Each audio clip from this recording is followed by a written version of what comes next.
In this video, we're going to talk about a couple ways that you can assess if your horse is ready to be tied. And this is a big one. If you've ever seen a horse pull back, it can be a very scary and traumatic experience for both the horse and the human, never mind a potentially physically dangerous experience that doesn't need to happen in the interaction.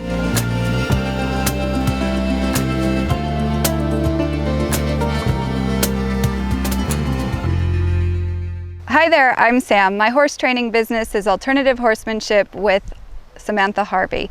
You can find us at learnhorses.com. One of the things to start to consider is, how does your horse feel about pressure? And again, if you subscribe to this channel, I have a whole different video talking just about horses and pressure.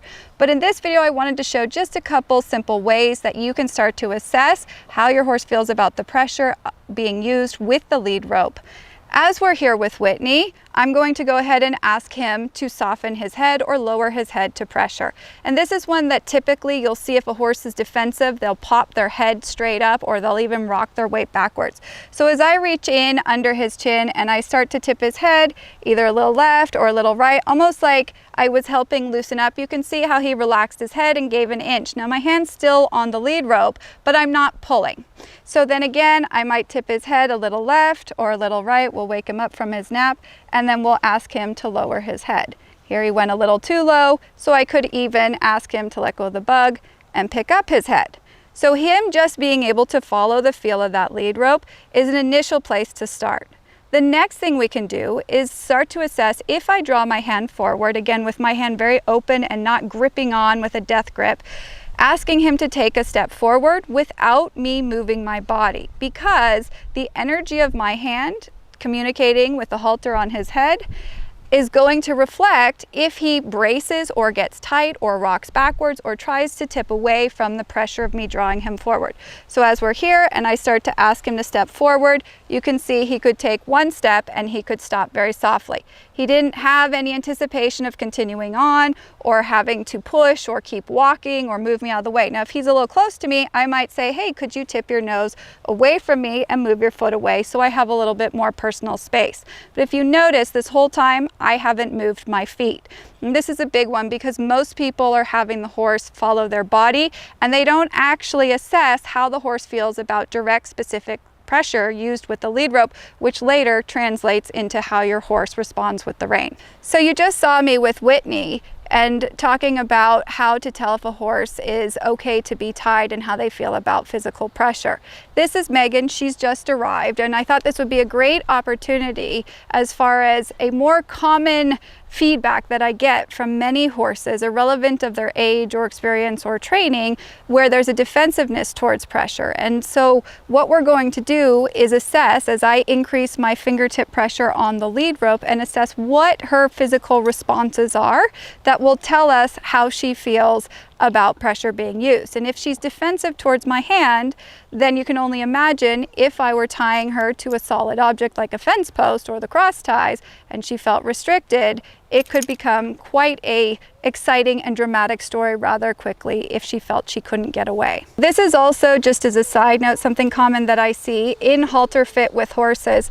So when we look at a halter, whether it's a rope halter or a traditional halter, when the bottom jaw strap is below this jaw, so here's the horse's throat and here's the jaw. When this strap sits below the jaw, there is a chance that if that horse pulls hard enough that the bottom chin strap can wind up coming over the bottom of that horse's mouth and they can actually slip the whole halter off. So the ideal, we're already on the top hole here, but the ideal would be that this strap sits up underneath her throat, but still leaving a gap. So it's not choking and putting pressure on her.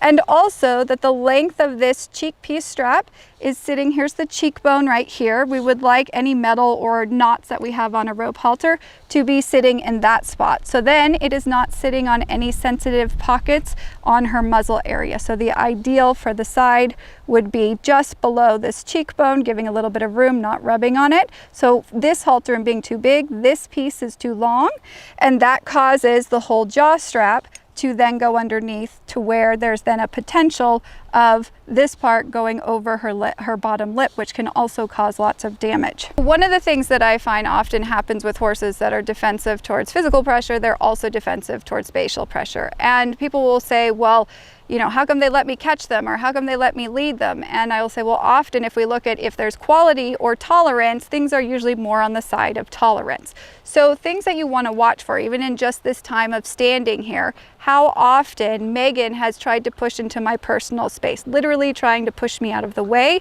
because I am creating a special pressure by asking nothing. If you see the drifting, the moving, the rearranging, these are all signs of the horse that's insecure. So is the problem the behavior of her moving? No, it's what she's feeling on the inside about the pressure of me being near her or physically attached to her with the halter and the lead rope.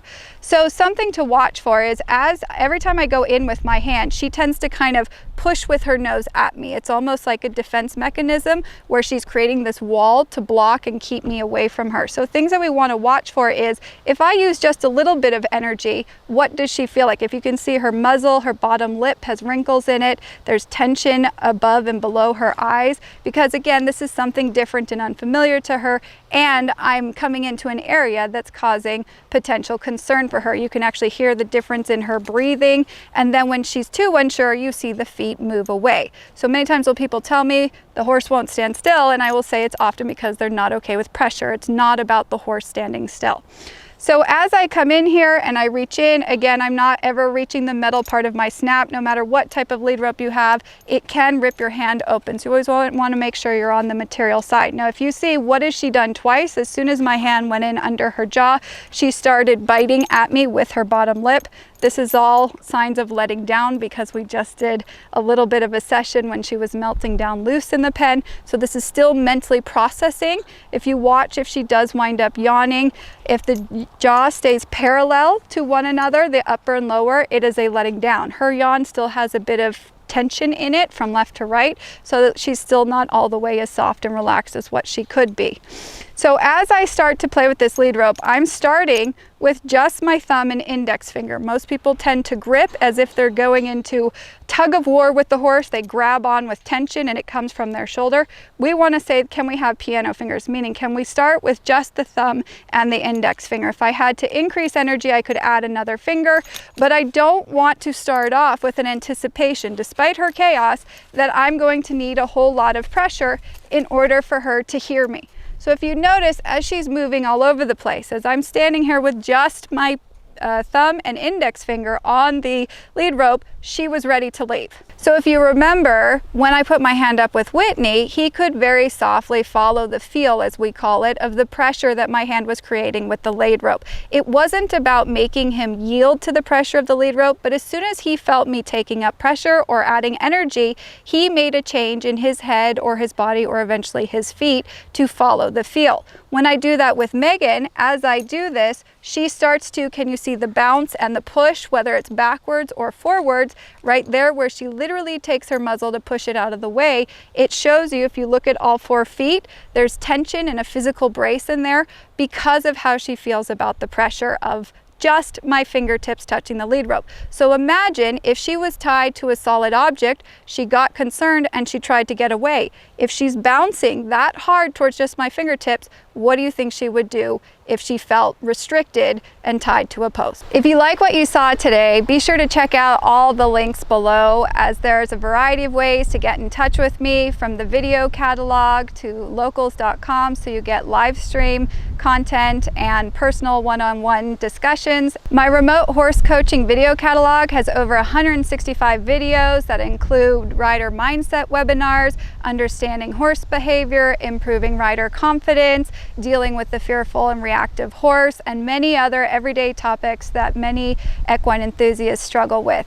On all social media platforms, be sure to search for me, #AlternativeHorsemanship. Again, all of the links are below in this video description and in the pinned comment. Be sure to leave me a message as to what you'd like to see as far as future topics.